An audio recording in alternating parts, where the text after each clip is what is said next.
Hey guys, it's Raquel here. Welcome back to my channel. And in this video, I wanted to talk about Lilith and Aries.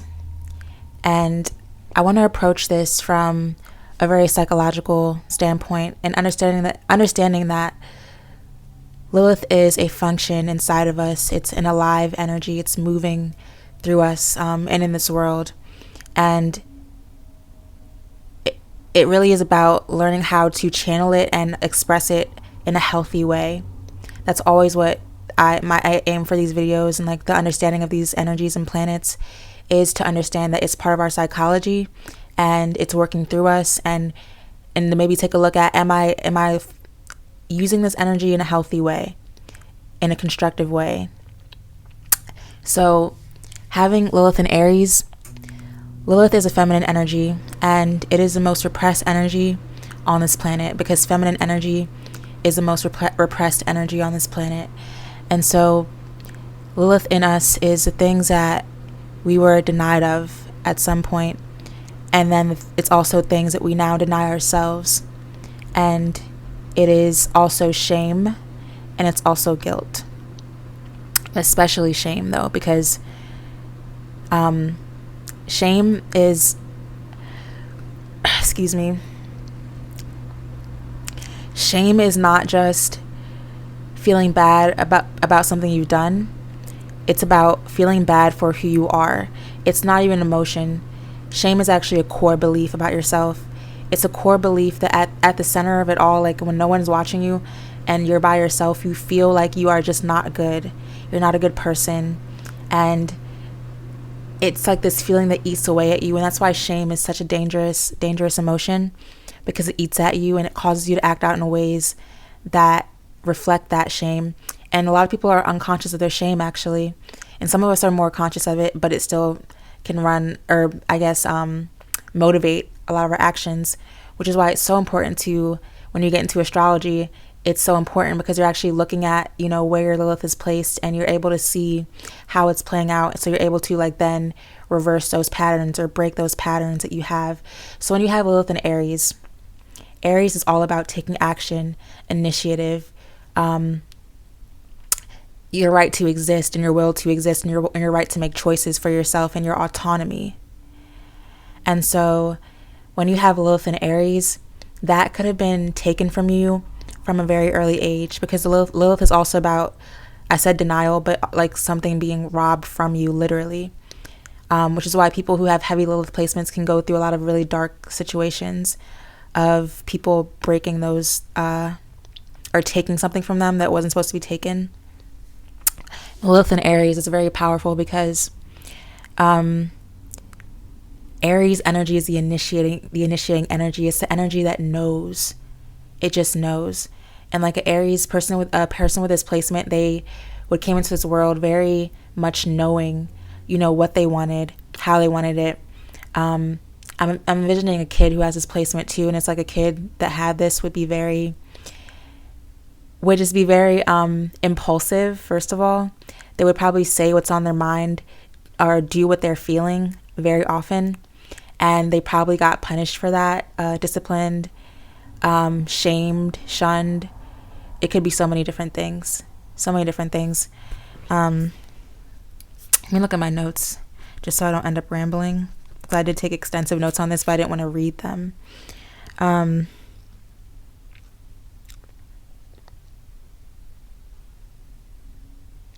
Yeah, I said that when you're younger, you're probably very spirited, maybe very blunt. Something about you was just very, very direct, and it was also just very full of life. And it was maybe something adults aren't used to, because we're used to like telling kids everything they should do. Like a lot of times, at least in my family and what I've seen, we don't let kids tell us, we tell them. And of course that's healthy. Like you have to tell your kids some things because they're coming into this world and they don't know how the world works, but they know who they are though. That's the one thing you can't tell a kid, is who they are. And that's a mistake I see happen over and over again, especially in like the Black community, but just in general. It's like we have this idea of the world and what our kids should be, and they come here having no idea of your agenda or what you believe. They have their own, they're their own soul, they have their own beliefs. And so with this placement, it's like you could have been told, like, no, that's not what you are, this is who you are.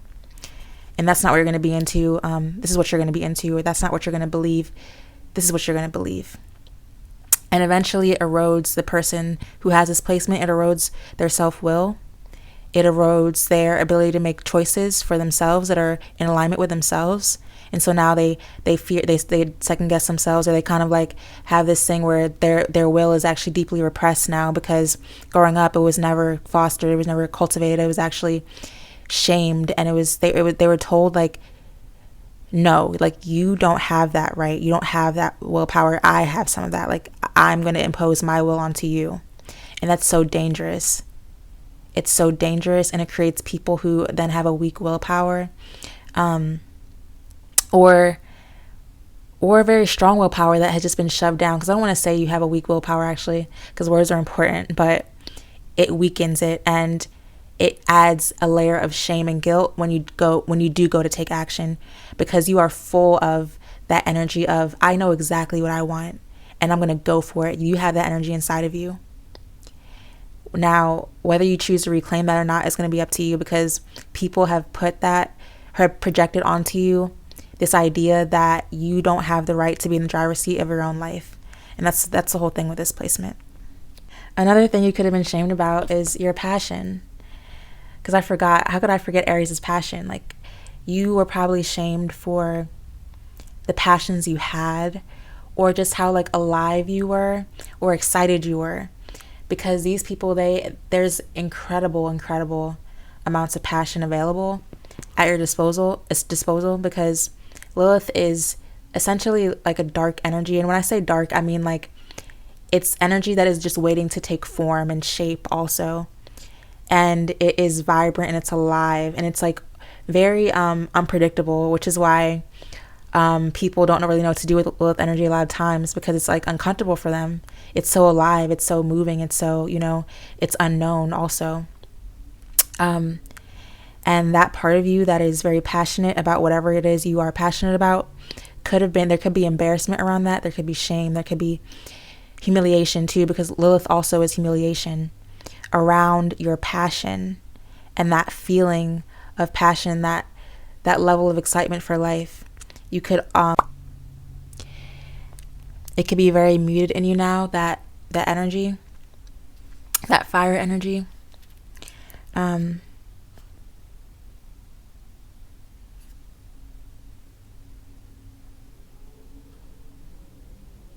So I'm just going to read this. I did say, because I like how I wrote this, I said, with this placement, you desire more than anything to be in the driver's seat of your life, to be bold in your expression, to be bold in your choices, and to be bold in the way you live your life.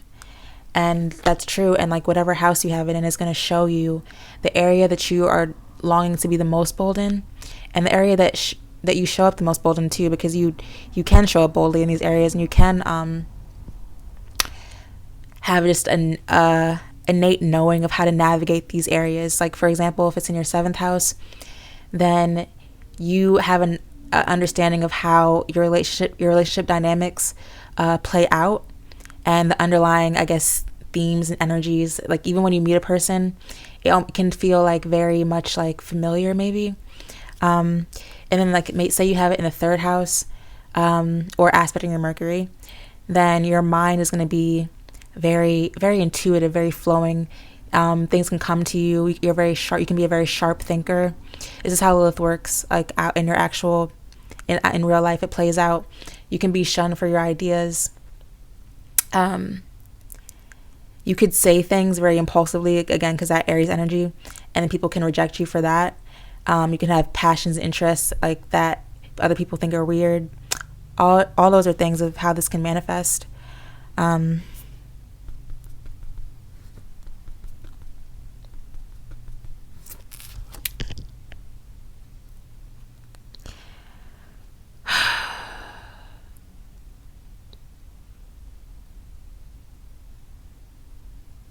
I said, you need to take your power back by taking back your anger and your passion and your aggression and your rage, and you need to claim it, and you need to take ownership of it, because it's powerful.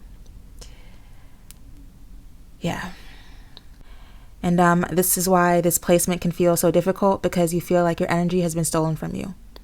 Your passion, what makes you excited to get up and do things in life, that has all been at some point denied from you, stripped from you.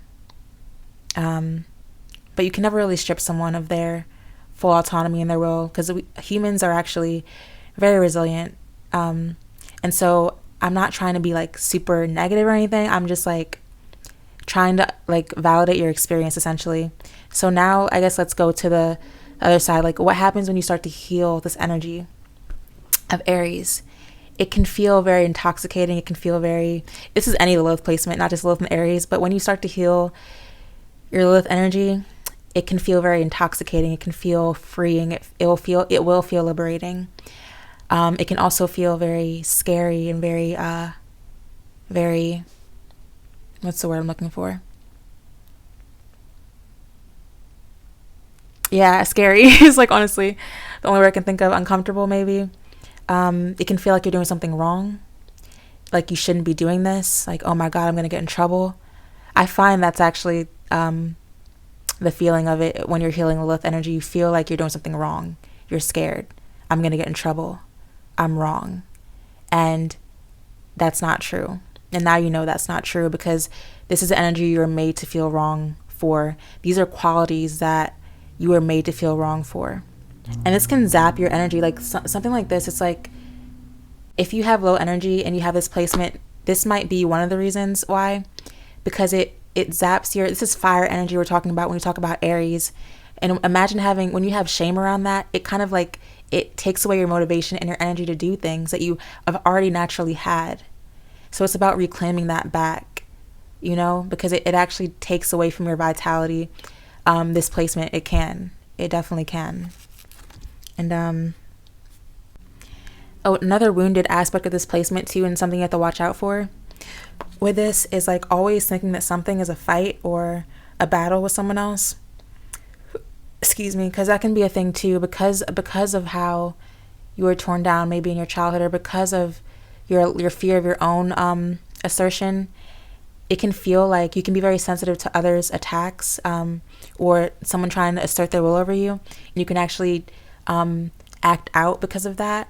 And it's not to make you feel bad, it's just something to be aware of. And you can say, oh, I don't have to do that, because I don't have to fight anyone. I can just step back into my full power and into my autonomy and my ability to make choices for myself. I don't have to fear anyone else's autonomy.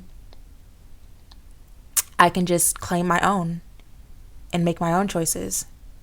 And that's how I can take my power back, as opposed to turning everything else into a fight, or not knowing how to resolve things within relationships, or, having to be the loudest or the most dominant and everyone else has to like be under me. It's a balancing act.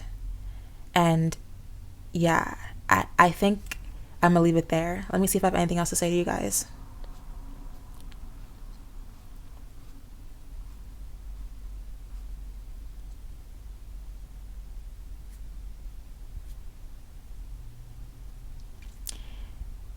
So what happens if you just say, hey, I'm not going to deal with my shame. I'm not going to deal with my guilt. I'm not going to work on my Lilith energy. What's going to happen then? What's going to happen, as I feel like I've said a little bit, but Lilith is a destructive energy, right? So if you don't heal it, or you just decide to just leave it alone, it will either, like I said earlier, spew out into other people, or it will turn inwards and it will be self-destructive, and you will essentially turn on yourself and start to create these destructive tendencies in your body that start to essentially drain your vitality. I kind of said that really complicated. Basically, it turns inward and it turns into anger, self-hatred. It can show up as like actual disease or symptoms in the body, or even like just basic things like headache, gut problem, like anything really. It's, and I haven't done the research on that to say exactly in this video, so sorry about that, but it does turn inward and it does turn destructive. So it's not even a choice of dealing with this energy. It's really a matter of how, and in what ways, because you have to deal with this energy, because if you don't, it's not going to just disappear. It's still going to be there. And I'll get into that more when I talk about Lilith on this channel more. The two energies for shame and guilt are Chiron and Lilith. But right now this is about Lilith. So yeah, so I think that's all I have for you guys for this video. Oh yes. Also, like, if you have a more feminine energy, if you're a woman, it's very important to make sure that to look at like how it's affecting you on the inside, because we tend to keep our anger on the inside, and it actually tears us apart, and it causes so many issues in us that we don't even realize. That things that we think are diet and sleep and stuff, it's actually just energy not being able to flow properly through the body. And as far as men or more masculine people, it's also important to realize, like, how are you maybe projecting this outward and not dealing with it. And there's no shame in either one, like, more than the other. It's just something to be aware of. And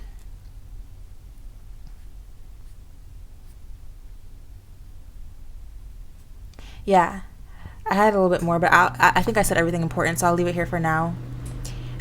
If you have this placement, comment the things that resonated for you and anything else you want to share about this, because not only does it help me, and I'm curious too, but it also helps everyone else who has this placement, who's watching this just like you.